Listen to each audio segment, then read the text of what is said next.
السلام علیکم ورحمۃ اللہ وبرکاتہ۔ روایت ہے عبداللہ ابن عمرو سے، فرماتے ہیں کہ فرمایا رسول اللہ صلی اللہ علیہ وآلہ وسلم نے کہ شرک باللہ، ماں باپ کی نافرمانی، جان کا قتل، جھوٹی قسم بڑے گناہ ہیں۔ اسے بخاری نے روایت کیا ہے۔ حضرت انس کی روایت میں بجائے جھوٹی قسم کے جھوٹی گواہی ہے۔ وضاحت: یہ احادیث ہمیں بڑے گناہوں کی سنگینی سے آگاہ کرتی ہیں۔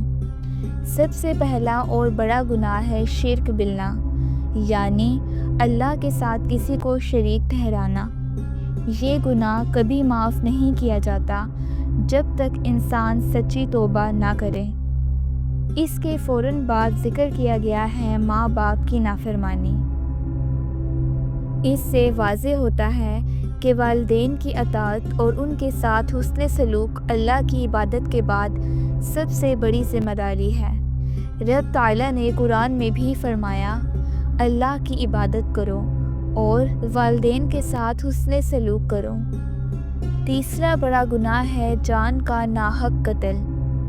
یہ ایسا جرم ہے جو نہ صرف دنیا میں فساد پھیلاتا ہے بلکہ آخرت میں بھی سخت عذاب کا باعث بنتا ہے۔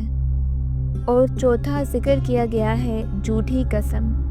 یہ ایسی چیز ہے جو انسان کو گناہ میں ڈبو دیتی ہے اور اعتماد ختم کر دیتی ہے۔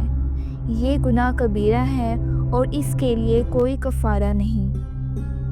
ان احادیث سے ہمیں یہ سبق ملتا ہے کہ اگر ہم کامیاب زندگی اور نجات چاہتے ہیں تو ان 4 بڑے گناہوں سے ہمیشہ بچنا ہوگا۔